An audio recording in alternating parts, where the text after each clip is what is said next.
बच्चों, आप सभी का आज की कक्षा में स्वागत है। आज की कक्षा में हम रिवीजन करेंगे, जैसे कि पहली जो कविता है उस पर रिवीजन करेंगे। प्रकृति का संदेश। प्रकृति सदा से मानव की संगिनी रही है। वह विभिन्न रूपों में मानव को प्रेरणा भी देती रही है।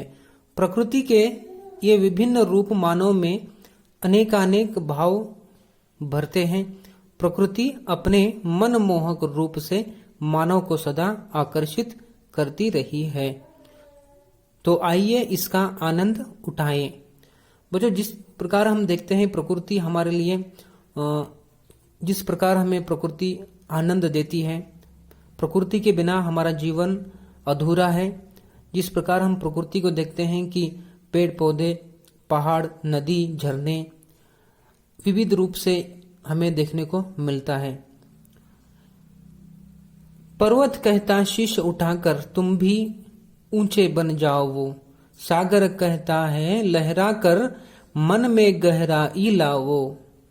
जिस प्रकार यहाँ पे पर्वत कह रहा है कि मैं जिस तरह से ऊंचा हूं, शीश उठाकर हूं, वह पर्वत मानव से कहता है कि तुम भी ऊंचे बन जाओ वो।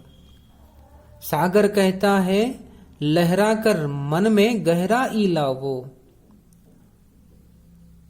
पर्वत कह रहा है कि तुम मुझ जैसे ऊंचे बन जाओ, और सागर कहता है कि लहरा कर मन में गहराई लाओ। जिस प्रकार मुझ में गहराई है, उस प्रकार तुम्हारे मन में भी गहराई लाओ। दूसरों के प्रति प्रेम, आदर का मनोभाव तुम करते रहो। इस प्रकार इस पद्य में देखने को मिलता है। पृथ्वी कहती धैर्य न छोड़ो, कितना ही हो सिर पर भार। नभ कहता है फैलो इतना, ढक लो तुम सारा संसार। पृथ्वी कह रही है कि हमेशा तुम अपने मन में धैर्य न छोड़ो, हमेशा धैर्य के साथ रहो। ऐसे धैर्य के साथ में रहो जैसे कि कितनी ही हो सिर पर भार।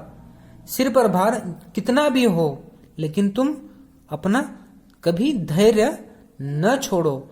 नभ कहता है फैलो इतना, ढक लो तुम सारा संसार। नभ यानी आकाश कहता है जिस तरह से मैं विशाल हूं, जिस तरह से मैं पूरे दुनिया में फैला हुआ हूं, उस तरह से तुम सारा संसार को ढक लो, यानी उतना तुम फैल जाओ। इस प्रकार नभ कहता है। नभ कहता है फैलो इतना, ढक लो सारा संसार। जो सारा संसार होता है, उस सारे संसार में तुम प्रेम के साथ रहो, खुशी के साथ रहो, आनंद के साथ रहो। इस प्रकार इस पद में नभ कह रहा है। समझ रहे हो क्या कहती है, उठ उठ गिर गिर तरल तरंग। भर लो अपने मन में मीठी मीठी मृदुल उमंग। जिस प्रकार यहाँ पे कह रहे हैं, समझ रहे हो क्या कहती है, वह प्रश्न कर रही है। उठ उठ गिर गिर तरल तरंग। जो समंदर की जो लहरें एक बार उठती हैं, दूसरी बार गिरती हैं, एक बार उठती हैं और दूसरी बार गिरती हैं। जिस प्रकार समंदर की लहरें गिरकर उठती हैं, फिर उठकर गिरती हैं, वैसे ही भर लो अपने मन में मीठी मीठी मृदुल उमंग। कभी भी तुम एक बार असफल होने से, हारने से तुम हार न मानो।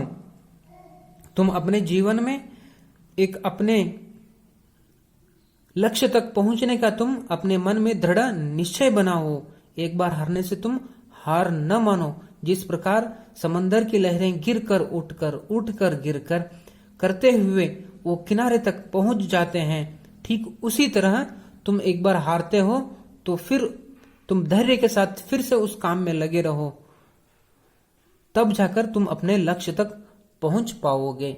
इस प्रकार समंदर की लहरें हमें यह संदेश देती हैं। यह प्रकृति का संदेश का, इस कविता का लक्ष्य यही है, तात्पर्य यही है कि हम प्रकृति को देखकर, नेचर को देखकर हम सीखने वाले बने। जिस प्रकार हम नेचर से ही सब कुछ लेते हैं और नेचर को, प्रकृति को कुछ नहीं देते, प्रकृति हमें बहुत कुछ सीखने को देती है। इस प्रकार इस कविता के अंतर्गत जो संदेश दिया गया है, इस संदेश को हम समझे कि कभी भी हम अपने जीवन में हार न माने, अपने लक्ष्य को पहुंचने तक बिल्कुल हार न माने, हमेशा हम उस लक्ष्य तक पहुंचने का सफल प्रयास करते रहे। बच्चों, इस कविता को आप पढ़ें और यहाँ पे जो भी प्रश्नोत्तर दिए गए हैं उन प्रश्नोत्तरों को आप लिखकर परीक्षा की दृष्टि से आप प्रैक्टिस करें कि बहुत जल्द आपकी मिड टर्म एग्जाम होने वाली है। उस परीक्षा के अंतर्गत आप जल्द से जल्द तैयारी करें।